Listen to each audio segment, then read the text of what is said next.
Unlike Spider-Man and Batman, Superman has never been given the awesome open-world action game he truly deserves. The specter of Superman 64 still looms large over the hero, and his many abilities make him extremely difficult to translate into a video game that's as super as he is.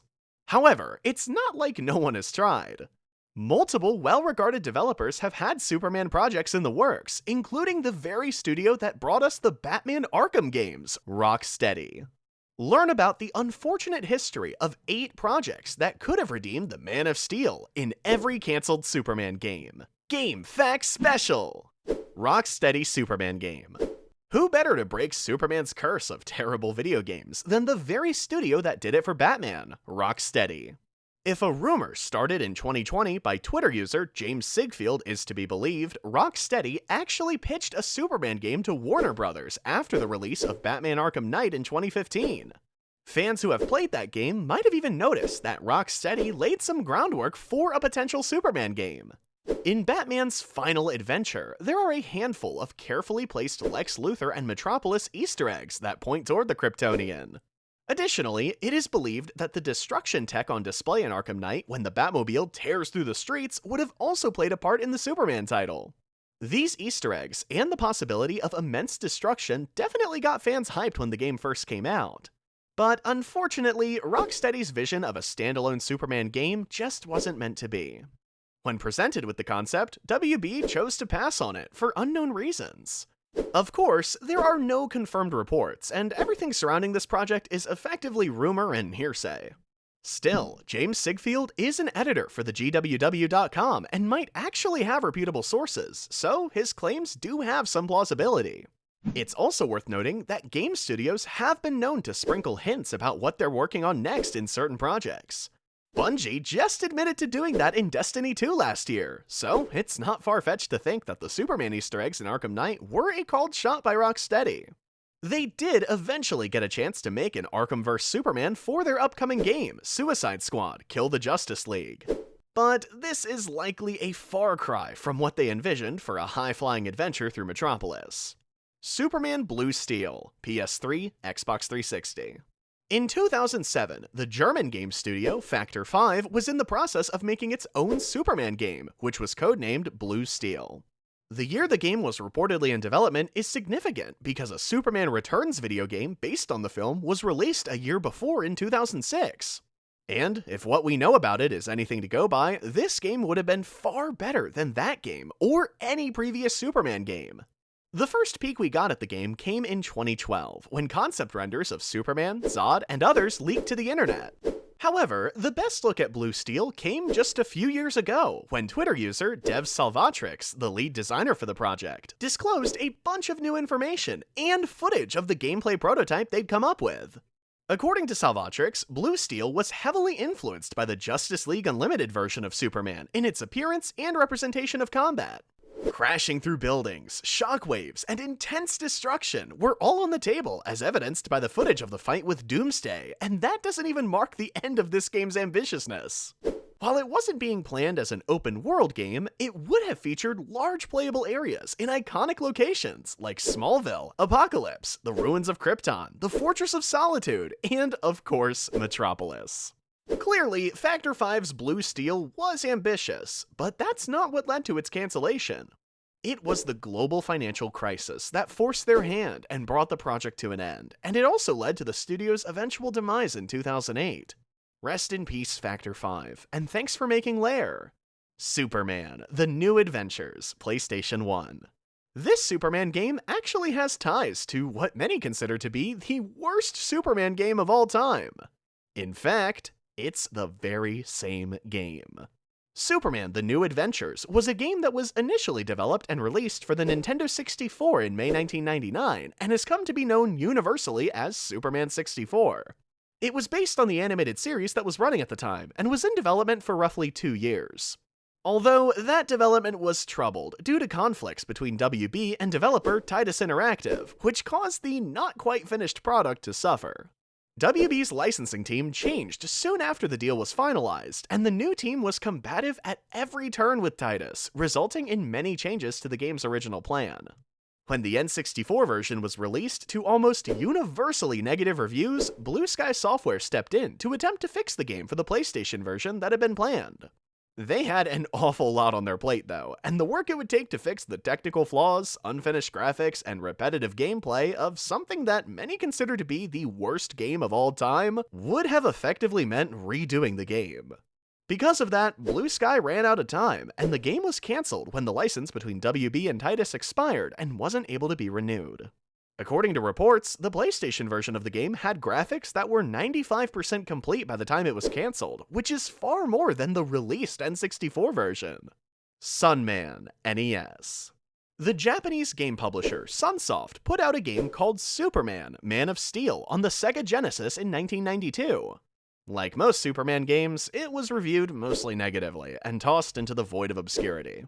That same year, Sunsoft had a game called Sunman in development at the development studio EIM, Entertainment, Imagination, and Excellence. It starred a hero with a cape who had super strength and could fly. Does that sound a little familiar?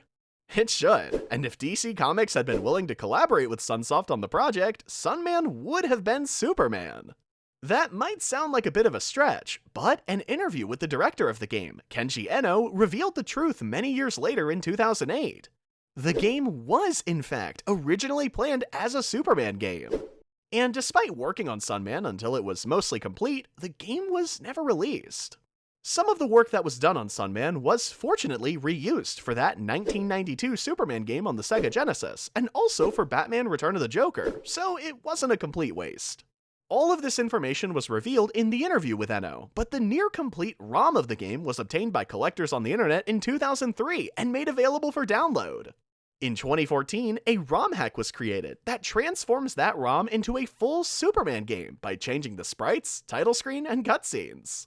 Superman 3, Atari 2600. After the Richard Donner Superman film starring Christopher Reeve hit theaters in 1978, Atari created a game loosely based on the movie for the Atari 2600. That game arrived a year later in 1979 and was very well received. That success meant that the sequels would also get video game tie-ins, or at least attempt to. When time came for a video game based on Superman 3, a movie that is renowned for being not very good, Atari's developers did the best they could. Despite being basically thrown away, the game was actually developed to near completion. Its gameplay took on a Missile Command-esque structure that was based on Superman's climactic battle with the supercomputer from the movie, which was basically the only super thing he did in that film. However, playtesters determined that Superman himself was difficult to control, which made playing the game frustrating. According to those playtesters, Superman moves too quickly, even at his slowest, and the play area is too small to support the speediness. Because of these issues, Atari decided that the game was not good enough to be released, and instead shelved the mostly completed game. The Atari Protos community has a write-up of the ROM and some images of what the game looks like in action. Superman, Battle for Metropolis, GBC.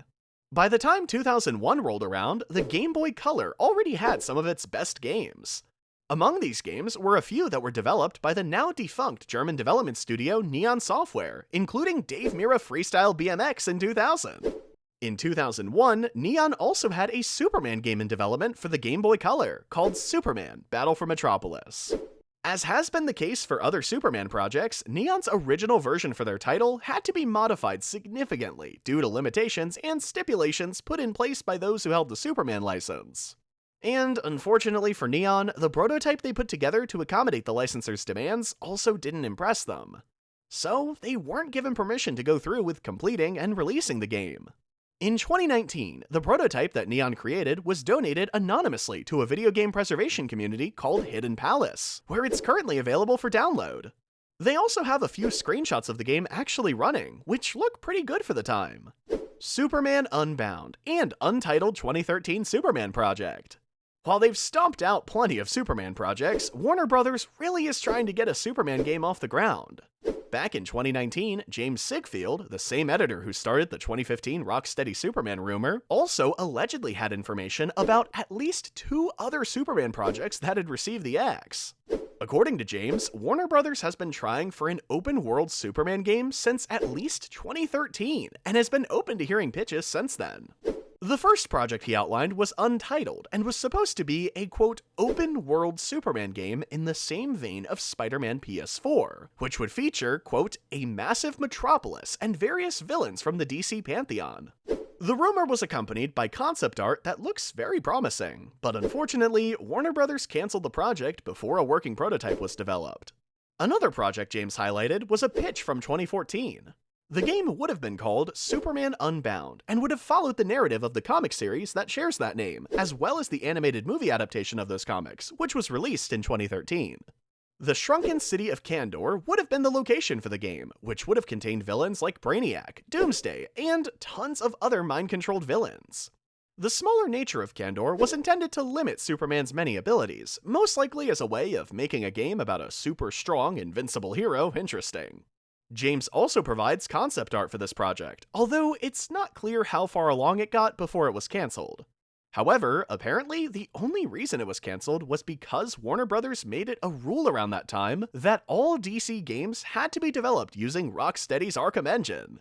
According to James' sources, getting Superman's flight abilities to work in that engine would have been basically impossible, so the project wasn't able to move forward.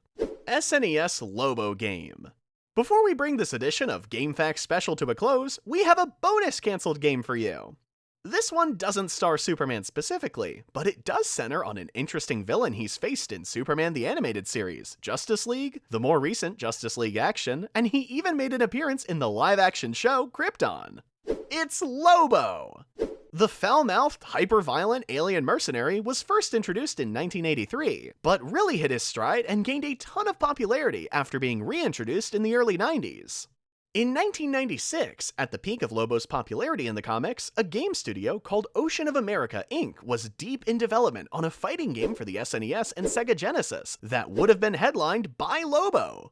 According to fact sheets from the game design document that were acquired by Game Informer, the game would feature, quote, tough fighting action and Lobo's trademark dark humor. It is not for the weak of heart, along with moves like ram grenade down throat and fire hole through opponent. It's worth noting that the first 3 Mortal Kombat games had been released by 1996, and this game may have been trying to capitalize on that craze. That much is clear by the prototype's violence and use of pre-rendered graphics that look eerily similar to NetherRealm's gory classics. The game was cancelled at the last minute for unknown reasons. But it wasn't lost to time, thankfully, as the Sega Genesis version of the game was found by the Sega Saturno community, and that ROM was released with the help of Hidden Palace. The game was available there for quite some time, though it seems to have been removed at some point. A limited run of SNES cartridges of the game were made available in 2015 and sold out after a few months. All these years later, Lobo still has a devoted fanbase. Even the late, great Marvel Comics creator Stan Lee counted Lobo as his favorite DC character. So, who knows, maybe he'll show up somewhere other than Injustice eventually. If James Sigfield is to be believed, Warner Bros. Might still be taking pitches for the Superman game we've been waiting for, and one might even be in development as we speak. There's no way to know until something is announced or leaked, so Superman fans will just have to continue their excruciating wait.